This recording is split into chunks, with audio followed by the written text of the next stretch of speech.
In the mid-1980s, high school teacher Ken Webster moved into Meadow Cottage, an 18th century brick house in the village of Dodleston, Cheshire, with his girlfriend Debbie and their friend Nicola. Not long after, bizarre things began to happen. One day they spotted odd footprints with 6 toes imprinted in the dust on a wall between the kitchen and the bathroom. Thinking it must be a prank, they'd painted over the marks, only for the 6-toed footprints to reappear the next day in a slightly different place. The household then experienced other playful poltergeist-like activities. On one occasion they returned from a shopping trip to find their groceries mysteriously rearranged, a dozen tins of cat food stacked into a neat pyramid on the floor. Objects would vanish and reappear in strange places. Unexplained cold gusts of wind blew through the rooms, and eerie noises echoed at night. The 3 friends were perplexed and a bit unnerved. They even wondered if a mischievous acquaintance with a spare key was sneaking in to spoof them. But no human culprit could be found, and the odd phenomena continued. Little did they know that these peculiar happenings were only the beginning of a much deeper mystery.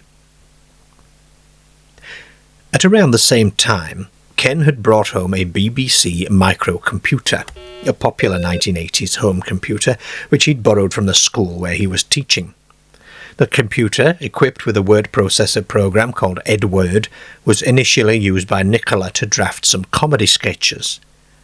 One evening in late 1984, Ken returned to find that the computer had a new file saved under an unfamiliar name, and, curiosity getting the better of him, he opened it.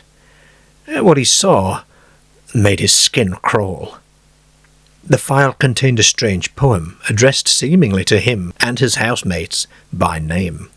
The poem read, in part, "Ken, Deb, Nick. True are the nightmares of a person that fears. Safe are the bodies of the silent world. Turn, pretty flower, turn toward the sun, for you shall grow and sow. But the flower reaches too high and withers in the burning light. Get out your bricks. Pussycat, pussycat went to London to seek fame and fortune. Faith must not be lost, for this shall be your Redeemer." The cryptic verse, mixing ominous warnings with a nursery rhyme line, seemed directed at Ken, Deb, and Nick by name. The friends were alarmed and puzzled. Who could have left this on the computer? The device had been left powered on, but none of them had created that file. The message felt unsettlingly personal. There were no obvious answers. Questioning each other led nowhere, and they could only suspect some outside trickery or a weird glitch in the machine. A few days later, another mysterious text file appeared on the computer, but this time the language was different. It was written in antiquated, oddly spelled English. Ken and his friends read in astonishment as the message introduced itself from another era. "I write on behalf of many. What strange words you speak. You are a worthy man who has a fanciful woman, and you live in my house, with lights which the devil makes. It was a great crime to have stolen my house. Signed, L.W." This was far beyond a prank. It appeared that the very resident of the cottage from centuries past was accusing them of trespass via a computer message. Reeling from this development, Ken, Debbie and Nicola didn't know what to believe. Was someone playing an elaborate hoax on them, or had they really made contact with some spirit or person from the distant past? The only thing they could do was respond. So they did, and thus begun one of the most bizarre documented correspondences in paranormal history. Over the following months, an astonishing dialogue unfolded through the computer. Between late 1984 and 1986, Ken Webster's group exchanged roughly 300 messages with the mysterious author. The stranger gradually revealed details of his life. He indicated that his name was Lucas and that he lived in the year 1546. This placed him in the reign of King Henry VIII, specifically during Henry's marriage to Catherine Parr, his last wife. Lucas wrote that he dwelled in the same area, the village of Dodleston, in your house, the site where the meadow cottage now stood, nearly 4 centuries earlier. At first he seemed to believe Ken and Debbie might be some sort of apparitions or devils themselves inhabiting his former home because of the electric light box they used, which was referring to the computer. As trust built through the correspondence, a richer picture of L.W. emerged. Lucas described himself as a fairly educated man for his time. He said he had studied at Brasenose College, Oxford, and even met the renowned scholar Erasmus on 3 occasions. He had been married and had a son, but tragically his wife and child died in a plague outbreak in 1517. Now, in 1546, Lucas was living alone in Dodleston. He made his livelihood by farming, and he grew barley to brew ale and kept livestock on his land. He often mentioned the everyday tasks and concerns of Tudor life, sowing barley and tending the barn and dealing with village affairs. Ken and Debbie were keen to verify that this Lucas truly did hail from the 16th century and wasn't just somebody in 1985 play-acting. They began asking him questions about his world. Who was the king? What year was it?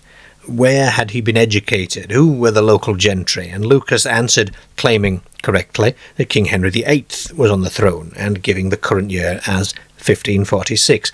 Some answers, though, raised some suspicions. In one exchange, Lucas said he had attended Jesus College, Oxford, a red flag, because Jesus College didn't exist until 1571. It turned out Lucas had apparently deliberately lied as a test. Anybody truly from the 20th century would know that that college didn't exist in 1546, and he wanted to see if Ken's group would catch the lie. Ken indeed noticed this anachronism and momentarily wondered if it meant the whole thing was a hoax, but Lucas later explained it as a trap he'd set to confirm that they were really from the future. Despite such games, the correspondence grew more cooperative and friendly. Ken shared information about his own time, careful not to scare Lucas too much, and Lucas eagerly learned about certain modern concepts. To bridge the communication gap, both sides even adjusted their writing styles.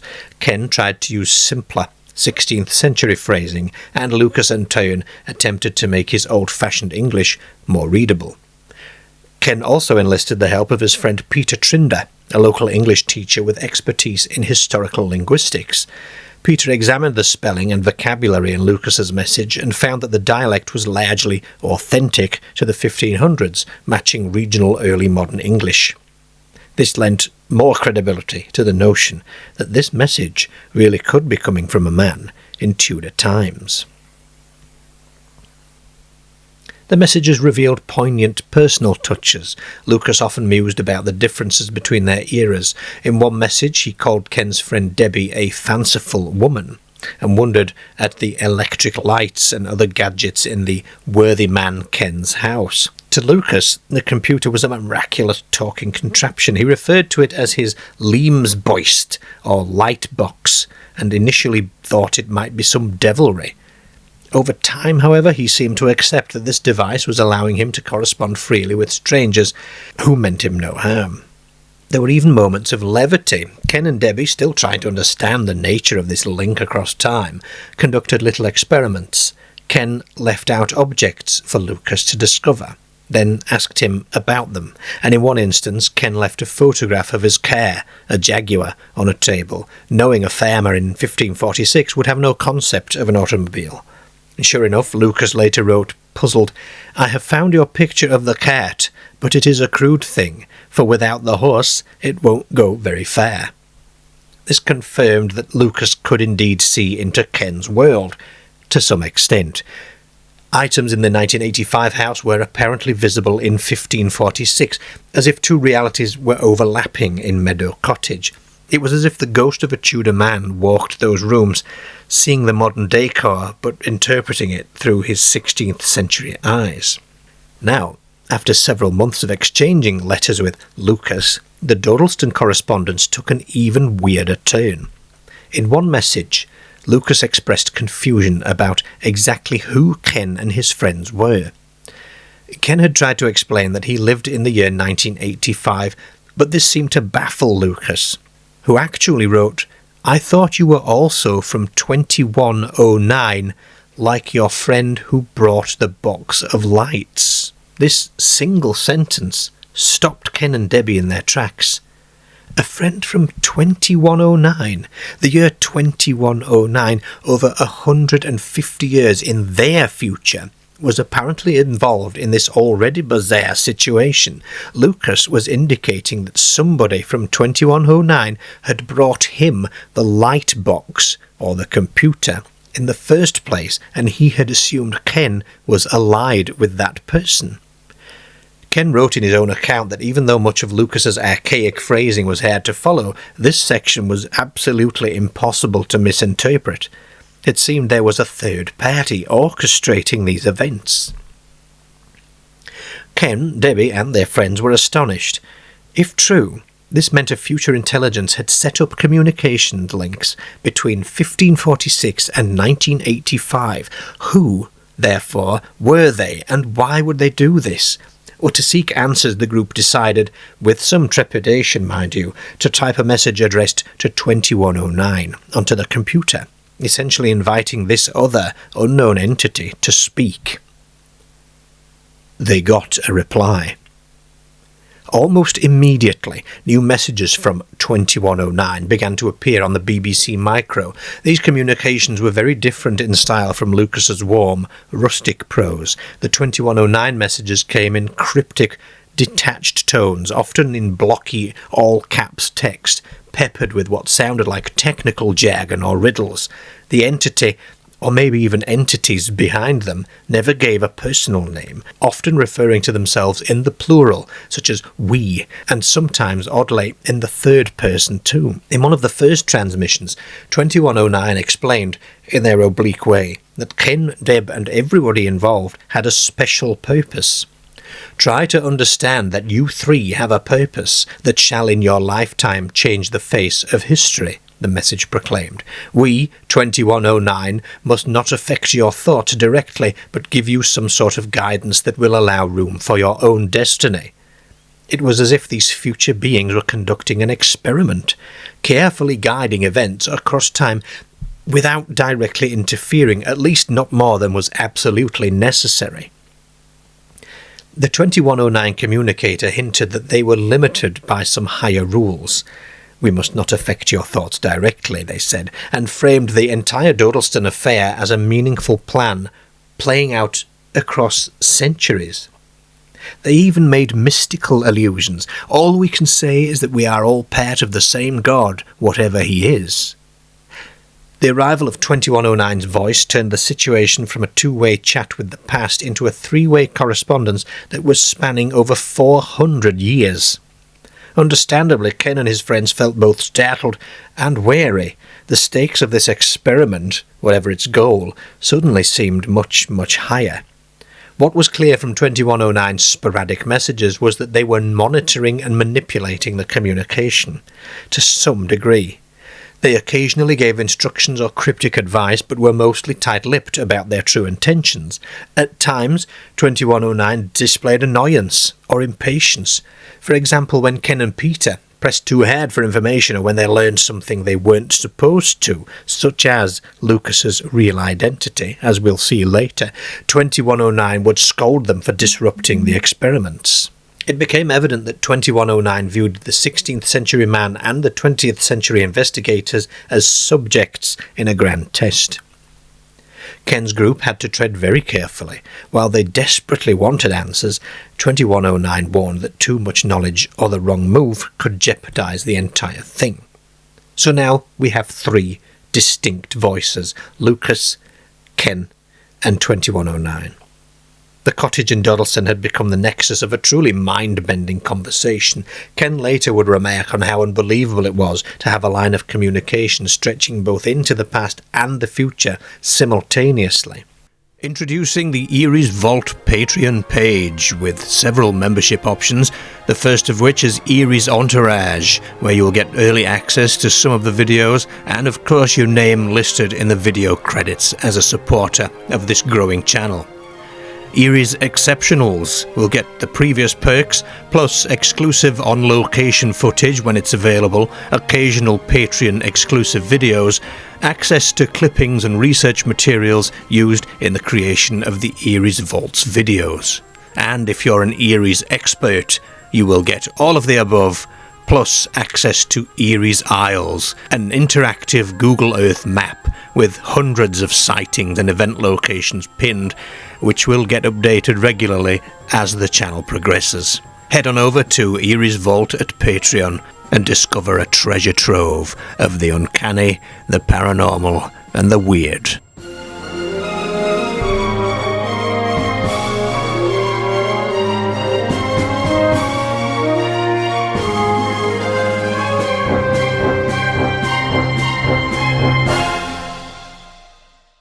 Meanwhile, life was becoming perilous for Lucas, who we would eventually come to know by his true name, Thomas, back in the year 1546. Through the messages, Ken's group learned that the bizarre communication through time was attracting unwanted attention in Tudor Dodleston. The local authorities had got wind that something uncanny was afoot at the home of the man corresponding with people from the future. The local sheriff, Sir Thomas Fowlshurst, accused Lucas of witchcraft or sorcery, and in an era where dabbling in the supernatural could easily lead to execution, this was a dire development. Lucas wrote in fear that he had been arrested and jailed because of the box of lights in his house. For a time, Lucas's messages stopped, and another voice took over, that of a friend of Lucas. Now, this friend, whose name was not clearly given in the communications, managed to use the computer to inform Ken and Deb that Lucas had been imprisoned by the sheriff. It was from this friend that Ken's side learned Lucas was actually a pseudonym. The friend hinted that Lucas had been using a false name for protection, implying that he was of some standing or had reasons to hide his actual identity. Eventually, thanks perhaps to the sheriff's curiosity about the device, Lucas was released from the dungeon but kept under house arrest, confined to his farm, while Sir Fowlshurst kept a close watch. During this confinement, the sheriff or his men apparently allowed, or perhaps forced, Lucas's mysterious box to remain in operation. They likely hoped to learn more about it, or even to see if they could communicate with the demons themselves. Indeed, at one point, Ken's computer received a message not from Gentle Lucas or Cryptic 2109, but from the Sheriff of Fowlshurst himself in 1546. You can only imagine the scene, a Tudor sheriff, baffled and threatened by this magical box, reaching out through it to address the invisible voices. Through the exchange, it became clear that these events were unfolding in late 1546. Ken Webster and his friends realised that Lucas's life really did hang in the balance here. The authorities of his time might just decide to execute him and destroy the box if they deemed it heresy or witchcraft. Desperate to help their friend in the past, the 1985 team tried to share information that might aid Lucas's defence. In one clever strategy, they dug into historical records. Now, Ken was a teacher, and he had access to a lot of historical records himself. They recalled Lucas mentioning an acquaintance named Henry Mann, the Dean of Chester, and Ken managed to find in a history book that in 1533 Dean Henry Mann had corresponded with a known religious prophetess, Elizabeth Barton, aka the Maid of Kent, who opposed King Henry VIII's marriage. Barton was executed for treasonous prophecies in 1534, and Ken relayed these details back to Lucas, suggesting he use this as a bargaining chip. Perhaps Lucas could claim he too had important knowledge or some connections, and therefore scare the sheriff into sparing him. For a moment it seemed like secret knowledge from the future might just save Lucas, but history did not bend so easily. Lucas reported that he had tried what Ken suggested, but Sir Thomas Fowlshurst was unmoved. The sheriff proceeded with charges regardless. Lucas was put on trial, presumably for sorcery or dealings with supernatural forces, which in that period could have easily ended in a death sentence. But astonishingly, the trial did not end with Lucas's execution. According to the messages, the sheriff's judgment was to keep Lucas, or Thomas, alive, but under strict watch. essentially to keep this light box operating. Through all of this, the man we knew as Lucas was suffering. He expressed terror at what fate might eventually await him, imprisonment, torture, even being burnt at the stake, but he also expressed an enduring friendship and trust toward Ken and Debbie and their allies in the future, who were doing their best to help. Now, back in 1985, Ken Webster's group had to contend not only with the emotional turmoil of Lucas's situation, but also with the increasingly convoluted communication itself. With 2109 meddling and the sheriff and others possibly also typing messages, Ken grew concerned that some messages might not be reaching them in the original form. In fact, there were signs of tampering. At times, Lucas would reference things Ken never said, or vice versa, leading both sides to suspect that 2109 was selectively editing or deleting parts of their letters. In one instance, Ken discovered that an entire file containing questions they had posed to Lucas had vanished from the disk, presumably erased by the futuristic overseers who didn't want certain knowledge shared. To counter this, Ken and Debbie decided to establish a secondary, low-tech communication channel with their 16th century friend.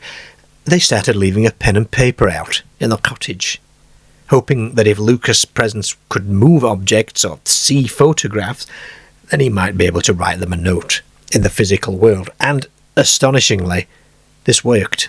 On several occasions, Ken would find handwritten messages or sometimes a charcoal scrawl in the cottage that appeared overnight, brief notes that weren't in Ken's or Debbie's handwriting. These were apparently written by Lucas, somehow in his reality, and then manifested in Ken's reality. The content was usually short and sometimes even more cryptic than the computer texts, to be honest, but now 2109 couldn't intercept or alter these. Ken placed great importance on these tangible notes, even though they were few, because they proved that something physical, not just electronic, was happening. It was through one such handwritten note that the true identity of Lucas came to light. He confessed that his real name was Thomas Harden.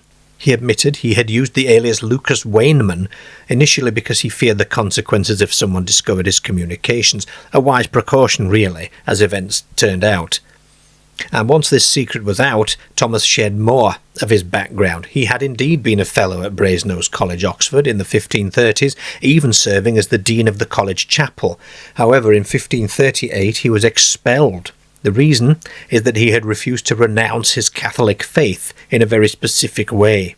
He would not cross out the name of the Pope in a religious book, defying a mandate that came after King Henry VIII broke with Rome.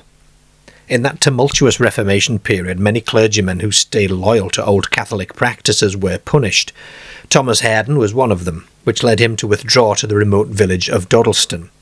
This revelation was remarkable because it provided historical anchors for his identity, and Ken later sourced records and found a tantalizing clue. There was indeed a historical record of a Thomas Harden who became vicar of the parish of Little Barrington in Gloucestershire from 1551 to 1554, and it seemed Thomas had survived the Dodleston ordeal and went on to live at least into the 1550s, assuming it was the same man. Finding this gave Ken some comfort, a hint that Thomas had some sort of a future beyond 1546. Unsurprisingly, the confirmation of Thomas's real name and story infuriated 2109. It was as if the future monitors feared that sharing such information could alter the course of their planned experiment. At one point, communications from 2109 implied a major disruption would occur if Ken and Thomas didn't comply with certain rules, but they never really explained what catastrophe they were foreseeing. Ken, becoming increasingly bold now, retorted that 2109 should explain rather than dictate.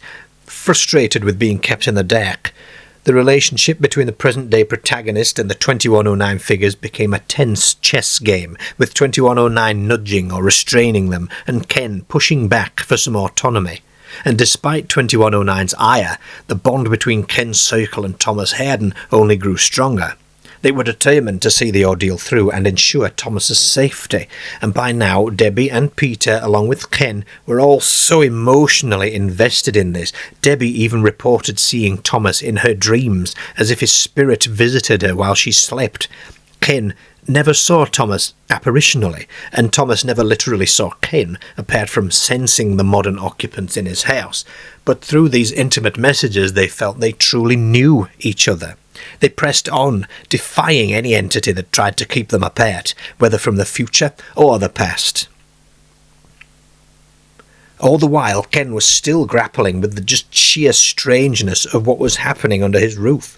Being a rational guy, he sought some outside help to validate or debunk this phenomenon. In 1985, as the messages multiplied, Ken actually got in touch with the Society for Psychical Research, a well-respected organisation in the UK that investigated paranormal claims. He wrote to them, describing the Dodleston Messages, and asked if they could send investigators to observe the happenings. They did take interest, and over the next year or so, teams from the SPR visited Meadow Cottage 3 times to monitor and document any unusual activity. But, as is common with a lot of cases like this, the paranormal phenomena proved elusive when under scrutiny. During each visit, the normally chatty computer fell silent. No messages would appear.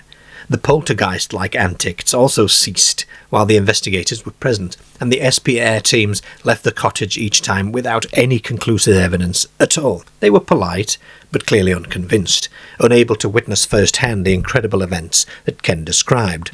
It was an exercise in frustration for Ken. It seemed the phenomenon refused to perform on command or for scientific observers, which only made his story sound harder to believe, didn't it?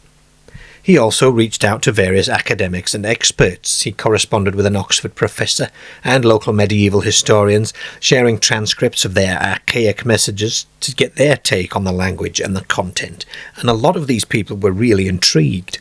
The dialect did check out in large part, but no one could offer a definitive explanation. Some wondered if Ken himself, or someone close to him, had an unusual talent or subconscious hand in it, as in automatic writing or something like that, but Ken even considered whether it could be a really elaborate prank. But experts pointed out that the BBC Micro was a simple 32K machine with no modem and no networking. It wasn't possible for an outsider to come in and plant a message on it. Another figure who looms large in this story is Gary Rowe, a ufologist and paranormal researcher who got involved. Gary had learned of the case possibly through the SPR and was eager to test it scientifically. In 1985, he visited Ken's cottage with various bits of equipment, hoping to catch the otherworldly communications in action. Gary was sharp and he was determined, and Ken described him as a well-dressed, intense man who was obsessed with his ideas. Among Gary's experiments was an attempt to verify 2109's presence. He left a sealed envelope with a message inside and asked 2109 via the computer to do something with it or respond to its contents without anybody opening it. In a subsequent computer communication, the entity 2109 directly addressed Gary by name, saying, "Greetings, Gary Rowe. Your move. We are here only to aid the experiment." This was a chilling validation, really, for Gary, that the future entity had acknowledged his test, but still didn't reveal how they knew what was written, or provide any proof that would satisfy any skeptic. Gary's equipment didn't detect anything overt, as it were, and like the SBR team, he left without the smoking gun that he'd hoped for. Through 85 and 86, Ken diligently kept records of every message and odd occurrence. A few local media got wind of the story, and there was a piece in a local newspaper, and whispers in paranormal enthusiast circles. But Ken was cautious. He didn't want his life turned into a circus, and he was too worried about what the publicity might do. It might somehow scare away or offend these mysterious correspondents. And by late 86, nearly 2 years into it, the communications were winding towards an end. Ken had tried everything he could to document the truth, from inviting researchers to changing discs and typewriters to even considering if there was a rational trick, which he couldn't find. The Dodleston Messages had become a personal quest. He wanted a resolution, for Thomas's sake, and for his own peace of mind, and little did he know that the conclusion was approaching, and it would be as bittersweet as it was utterly baffling. The last phase of the messages brought both sorrow and a measure of closure. In late 86, Thomas Harden sent word that his time in Dodleston was coming to an end.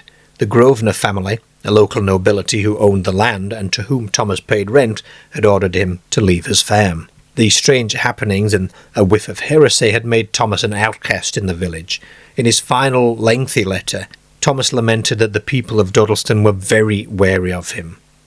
"Grosvenor says they will burn the old farm down," he said, and that all the village despised him. It was no longer safe for him to stay, and with a heavy heart he prepared to pack up what he could and flee Dodleston, to save his own life, and whatever remained of his reputation. Thomas's farewell message to Ken, Debbie and Peter was poignant and filled with Elizabethan grace. He addressed them as "my true fellows and sweet maid," expressing deep gratitude and love for the strange friendship they had kindled across time. He wrote that it gave him comfort to know that 400 years in the future there were true men and women like Ken and his companions who cared about him. In one moving passage, Thomas said he prayed that none of his friends would ever suffer imprisonment or persecution because of their love for him. "I pray for my fellows at night that they are never imprisoned because of their love for their brother Thomas." Despite all the injustice he faced, Thomas kept a hopeful view of humanity's future, believing that all will change and there are true men to follow, though 400 years is a long time. He then outlined his plan. He would travel to the city of Chester first and take a boat to Bristol, because he knew the king's forces or sheriffs would be less present on the waterways. From Bristol he intended to buy a horse and ride to Oxford, hoping that he could refuge there despite the many years that had passed since his expulsion from Brasenose College. Perhaps, he mused, with the old king now near death and the religious climate shifting, Oxford might be safe for him again. In one optimistic line, Thomas even suggested, "Now I think there is no danger for me there, for I hear the king is very sick, and all is quiet in the church." Indeed, Henry VIII would die in 1547, not long after these letters. The most breathtaking part of Thomas's goodbye was his promise to document everything that had happened. He told Ken and Deb that he would write a book about their wondrous intertime friendship. Thomas said he would hide this manuscript in a safe place in hopes that it would be found in the future, presumably in Ken's time or beyond. "One day you will all sit down at my table for wine and meet by the river in Oxford, where we shall read each other's books and laugh and speak of truth and good men," he wrote wistfully. "In your time my book is old, but I shall not go to my God until it is written. My love to you all, I shall await you in Oxford." These words brought Debbie to tears. Across the centuries a man was saying goodbye, hoping beyond hope that maybe in some distant realm or heaven or future library they would meet again and share their stories. After this emotional final message from Thomas, the link went silent, and for a brief period only the enigmatic 2109 broke that silence. The very last communication on Ken's computer was a short message that seemed to come from 2109, essentially closing out the experiment. Fittingly, and rather eerily, the final message echoed the very first. It repeated almost verbatim the lines of that initial cryptic poem, now addressed to Deb, Ken, and Peter. "True are the nightmares of a person that fears. Safe are the bodies of the silent world. Turn, pretty flower, turn toward the sun, for you shall grow and sow. But the flower reaches too high and withers in the burning light. Get out your bricks." Ken Webster and Debbie Oakes were left staring at the silent computer, emotionally drained and unsure what to do next. In less than 2 years they had seemingly conversed with a man from 1546 and intelligences from 2109, forming a bond across time, and then they had to say farewell forever. In the aftermath, Ken Webster made it his mission to tell the full story of this to the world as factually and completely as he could. He gathered the printer transcripts, the notes and the diary entries he had kept throughout the ordeal, and in 1989 he published a detailed book titled The Vertical Plane, describing the entire sequence of events. In the years following, many researchers and readers analysed the Dodleston mystery. Skeptics, unsurprisingly, doubt the story, don't they, suspecting it might have been an elaborate hoax or creative writing project. They pointed out the lack of hard evidence, No one outside the immediate group ever saw the messages occur in real time and all that sort of stuff. The floppy disks were not preserved for independent verification.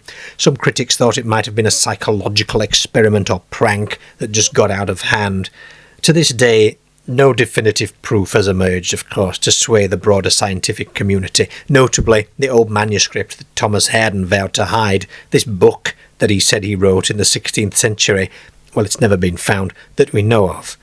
If that physical document ever does surface in an archive or behind a wall in Oxford containing a 16th century account of the Dodleston Messages, it would provide the ultimate validation, wouldn't it?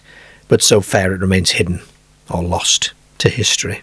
Today the Dodleston Messages remain a mystery at the intersection of history and the unexplained.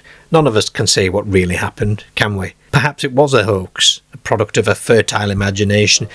Perhaps it was some technical trickery that never got uncovered. Maybe it was a peculiar time slip or cross-dimensional thing that we just don't understand. Or perhaps, as 2109 hinted, it was part of some grand design that we just weren't allowed to know about. Many deem it an unsolved modern legend, and it continues to be debated in books and articles and internet forums by all those who are intrigued by the paranormal. For Ken, Debbie and those who were there, the events in Dodleston were life-changing. Not only did they form a bond with a man from the past, but they began to understand that intelligences from the future were observing us. The Dodleston Messages have secured their place in the annals of the paranormal, a really compelling narrative of love and faith and mystery, and it endures, awaiting the day when perhaps that hidden book will be found. And until then, the story stands as a fascinating chronicle of a truly singular event, and one that blurs the lines between history and myth, and technology and the supernatural, and leaves us to wonder, did it really happen? And if so, what does it say about our existence